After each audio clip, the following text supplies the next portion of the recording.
चीन के दुश्मन हो, पाकिस्तान के दुश्मन हो, आपको खालिस्तानी कहा गया, आपको पाकिस्तानी कहा गया, आपको इस तरीके से आपके साथ सरकार ने व्यवहार किया, आप झुके नहीं, तो 1 साल के बाद नरेंद्र मोदी को मजबूर होकर वो कानून वापस लेना पड़ा। इसमें सबसे बड़ी भूमिका किसानों की है।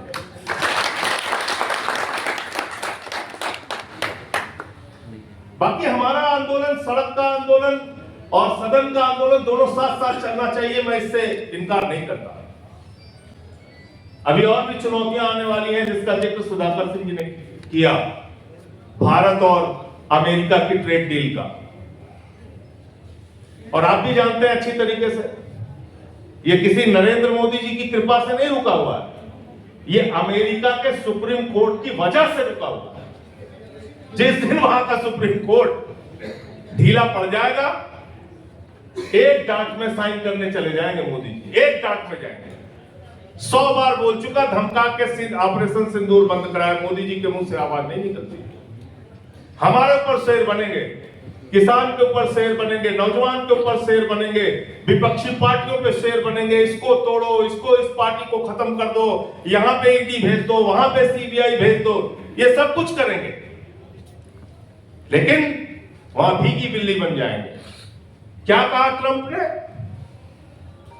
कहने लगा नरेंद्र मोदी जानता है मैं उसका कैरियर खत्म कर सकता हूं, नरेंद्र मोदी जानता है मैं उसका कैरियर खत्म कर सकता हूं।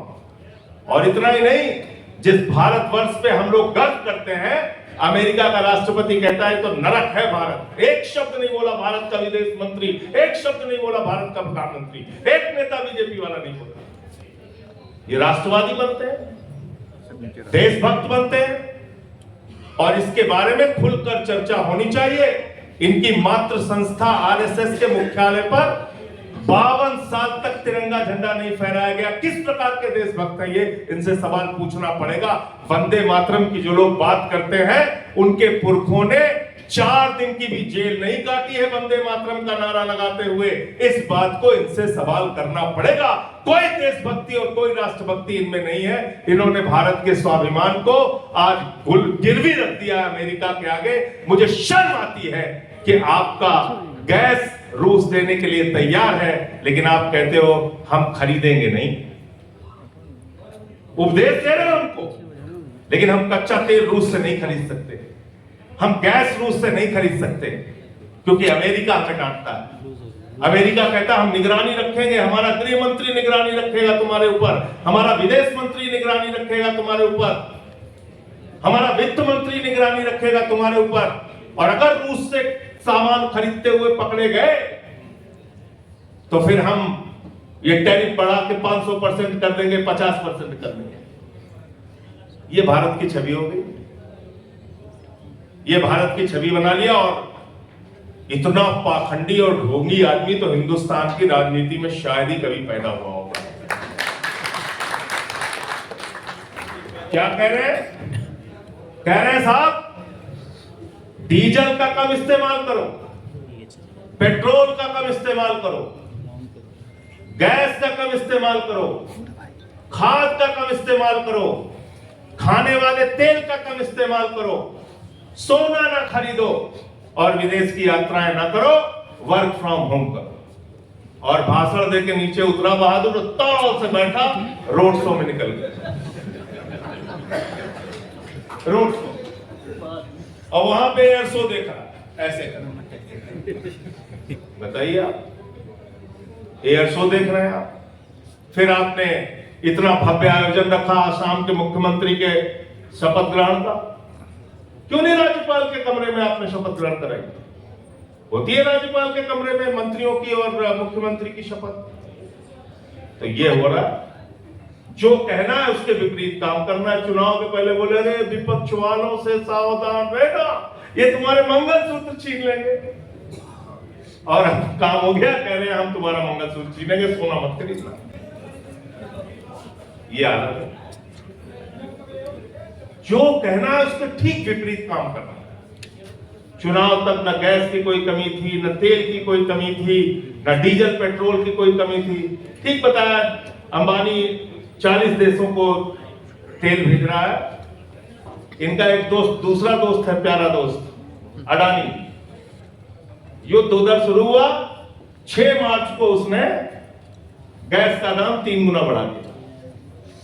Adani total gas limited, ATGL उसकी कंपनी का नाम, 3 गुना उसने गैस का दाम बढ़ा दिया।